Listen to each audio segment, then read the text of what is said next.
Appendicitis is the inflammation of the vermiform appendix. It is a common cause of acute abdominal pain and a common surgical emergency. Appendicitis can occur at any age, but is most common during the teenage years. This video clip will look at the anatomy underlying the symptoms and signs of acute appendicitis at presentation, and a brief review of the anatomy necessary to understand an open appendicectomy. Let's consider a typical case. A 12-year-old boy presented with a cramp-like pain around his umbilicus of a few hours' duration. He was feeling nauseous, and the pain started to get worse. On questioning, the pain had become more severe and sharper in character, and it had moved towards the right iliac fossa.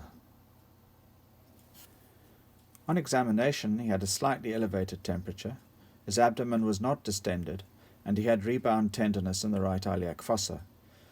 There were no other clinical findings of note, and his urine dipstick was normal. A provisional diagnosis of acute appendicitis was made. The appendix is found inferiorly on the medial border of the cecum. It's a blind-ending appendage, typically about 8 centimeters in length, but can go up to about 20 centimeters. The appendix is rich in lymphoid tissue, and it has circular and longitudinal muscle layers, the latter being continuous with the tinea coli, of which there are 3 bands that I've drawn in here.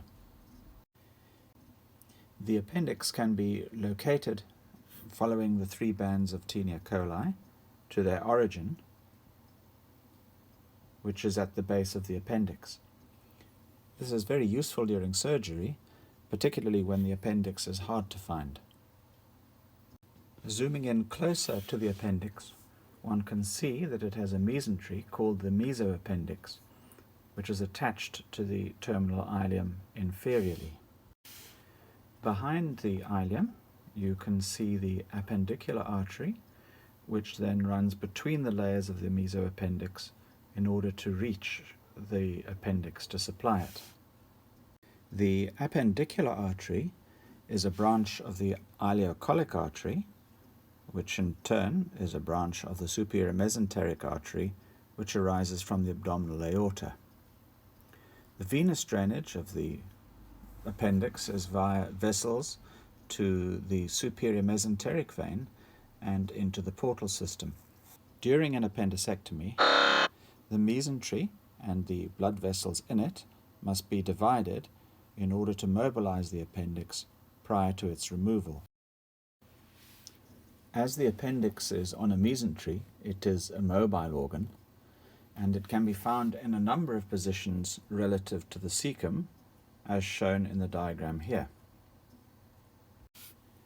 In about 65% of cases, the appendix can be found tucked up behind the cecum in a position known as a retrocecal position. You will recall that the cecum can be one of the areas of the gastrointestinal tract that is intraperitoneal, so there can be a place for the appendix to tuck itself up behind there. Or it can be found pointing down inferiorly in about 30% of cases, and then for the balance it can go around in any position on the clock face as indicated here, but these two are the commonest positions that are found. The position of the appendix is important in understanding the signs and symptoms of how acute appendicitis may present. Different positions means that different contiguous organs may be irritated by the inflammatory process in the appendix, depending on where it lies, and hence appendicitis does not always present in the classic way described in this case. In this video, we will only consider a cecum that is in the right iliac fossa. However, be aware that if there has been a degree of malrotation of the gut during development, the cecum may not even be in the right iliac fossa, but positioned elsewhere in the abdomen. But we'll leave that for later in your surgical course. Let's now look at the initial symptoms in this case, namely the colicky pain around the umbilicus and the nausea. Appendicitis is associated with obstruction of the appendix lumen that communicates with the cecum. Whatever the cause of the obstruction, this ultimately leads to an inflammatory process affecting the wall of the appendix. In this diagram, we can see the various layers of the appendix wall in cross-section. We will work our way in from the outside towards the middle where the lumen lies. You can see, coloured in blue, the serosa, which forms the visceral peritoneum, and this is continuous with the mesoappendix superiorly, and you can see the artery, the appendicular artery running through the mesoappendix, running to reach the walls over here. After the peritoneum, we see the outer longitudinal layer of muscle that is continuous with the tenia coli of the colon, and then the inner circular layer of muscle, which is between the submucosa and the outer longitudinal layer. The submucosa has been coloured in purple here because it contains a lot of lymphoid tissue. The mucosal surface is lined with epithelium, and we can see here the crypts of Lieberkühn down at the bottom over here.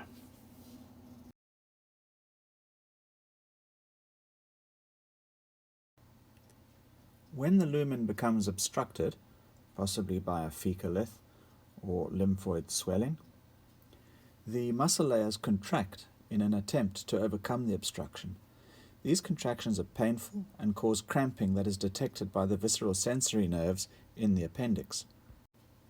The cramping or colicky pain is associated with nausea, as well as the colic or cramps that are focused around where the umbilicus lies. You will recall that the gastrointestinal tract is supplied by visceral sensory fibers that localize pain very poorly. These visceral fibers from the appendix reach the central nervous system, where the cramping sensation gets referred to the T10 dermatome along which the umbilicus lies. The patient thus interprets the cramping pain as originating at the umbilicus. An inflammatory process resulting from the cause of the obstruction starts to spread through the thickness of the wall of the appendix up to and including the serosal or visceral peritoneum. If the inflamed appendix lies up against parietal peritoneum, as it often does, for example, in the right iliac fossa, then the parietal peritoneum also becomes inflamed and painful as a result of localized peritonitis. The parietal peritoneum is very sensitive to pain arising from inflammation, and it has a somatic sensory innervation that enables accurate localization of the origin of the pain in the right iliac fossa. The nature of the pain is sharp, and pressing on it or stretching it elicits a marked response from the patient. So now we have two more symptoms that we can explain in the original presentation. The one is the movement of the pain into the right iliac fossa, and the other is the change in the nature of that pain. I'll just remove the appendix drawing, and then we can see the other two features that we've described here under 3 and 4. Now, the rebound tenderness, which can be felt in the right iliac fossa at clinical examination, involves stretching the peritoneum by pushing firmly down into the abdomen and then suddenly releasing it, so that the parietal peritoneum suddenly receives a stretching sensation which is very painful to the patient, so it has to be done very carefully. So in summary, we've had a patient who presented with nausea and periumbilical discomfort as a consequence of the cramping pain from the appendix, which then gets referred to the T10 dermatome distribution. And as the inflammation then starts to go through the wall of the appendix and parietal peritoneum starts to be involved in the inflammatory process, the pain then becomes localized to the right iliac fossa and is much sharper in nature than the original vaguely localized colicky periumbilical pain. Then one more feature of note is that the boy had a raised temperature on presentation. This happens a little further down the line in acute appendicitis as it starts to localize in the right iliac fossa, and there may be suppuration or abscess formation starting to occur, and the body mounts a systemic response to that with a raise in white cell count and increased temperature. But these signs do not need to be present for the early diagnosis of acute appendicitis. The definitive treatment of appendicitis is appendicectomy, and this is often done through an incision in the right iliac fossa, although nowadays laparoscopic techniques are also used. A typical incision will be made in the right iliac fossa over a point known as McBurney's point. This point coincides with the base of the appendix and is found as follows. If you draw a line between the anterior superior iliac spine and the umbilicus and divide the line up into thirds, then the junction between the outer third and the middle third coincides with the base of the appendix, just over here. Access to the appendix in this region requires a cut through the anterior abdominal wall and a knowledge of the various layers encountered before reaching the site of the appendix. So in the next slide, we'll have a look at those layers. On this view, we can see the pants that the patient was wearing have been taken down a little bit, so we can see more of the groin over here. The asterisk that represents the anterior superior iliac spine, and then the umbilicus. And there's McBurney's point at the junction of the outer third and inner two-thirds. An incision, therefore, needs to be made in this region, and we'll have a look at the layers as they appear. In the incision, you can see the edge of it over here with the skin and the underlying superficial fascia, and then the layers of the abdominal wall as one goes through, reaching as far down as the peritoneum at the bottom of the cut. So let's have a closer look in at this, and we can see what each of the different layers is as we would go through during surgery. So over here we've got the external marking of the anterior superior iliac spine, and over here is the umbilicus, and this is the incision that's been made over McBurney's point. On the periphery over here we can see the skin as it's been cut through, and then this yellow layer represents the superficial fascial layer, which consists of two separate parts, a more superficial fatty bit and a slightly deeper fibrous layer. And here is the external abdominal oblique muscle. You can see the fleshy parts over here running into the external oblique aponeurosis, which I'm indicating with the arrow. And during the operation, once the superficial fascia has been incised and pushed aside, then a cut is made into the aponeurosis to separate it out, and then it's separated further in line with the fibers, the way the fibers run of the external oblique. Remember, the direction is downwards and medially, or hands in pockets position for the way in which the external oblique fibers run. Then there are the internal abdominal oblique muscle fibers, which are indicated over here, and you'll notice that they go in a different position. In other words, they go upwards and medially as opposed to the downwards and medially of the external oblique. So upwards and medially, or if you prefer, hands in back pockets, that goes downward and laterally. These fibers are split rather than cut during surgery because it's painful to cut muscles if you don't need to cut them. And they're then pulled apart and held open. The cut is held open by retractors. And then the third layer of muscle, the transversus abdominis muscles, they run transversely across the abdomen, and you can see their fibers outlined here. These fibers are also separated like the internal abdominal oblique muscles and expose the underlying peritoneum and extraperitoneal tissue. This tissue over here then is carefully incised by picking it up in a pair of forceps, checking that there's no bowel underneath. And once a cut is made in there, one then gets access to the peritoneal cavity and can then start looking for the appendix.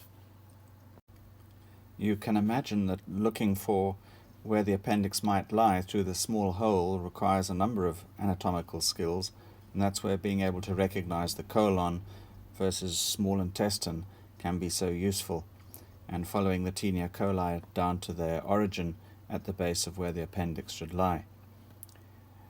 Once the operation is over, then the various layers here are closed with sutures, and finally the skin is then closed and the operation is complete.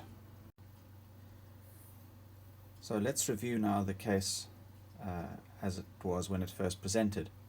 A 12-year-old boy who presented with cramp-like pain around his umbilicus of a few hours' duration.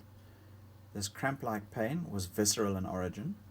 The appendix was contracting in an attempt to overcome a possible obstruction, and that pain is then referred along visceral fibers to the central nervous system, where our brains then interpret it as coming from the umbilicus, because the visceral feed-in is at the same level as the T10 dermatome, and the T10 dermatome is the one in which the umbilicus lies. The pain then migrates down to the right iliac fossa, the consequence of the peritonitic process going through from the visceral peritoneum to the parietal peritoneum, and the parietal peritoneum has got a somatic innervation, and so the pain becomes much more localized. It also changes in character from the crampy colicky pain to this sharp pain, which is elicited particularly on examining the abdomen and performing the rebound tenderness test. So I think we've covered most of the anatomy that you need to know for that, but you will notice here that there is one more finding that we haven't referred to, and that is the question of is urine dipstick being normal. And that is just to remind us that there are a number of different causes of abdominal pain which need to be excluded in people presenting with appendicitis-like symptoms. Remember that not all appendicitis symptoms are present at one time in the same patient. The symptoms at presentation can vary depending on the anatomy.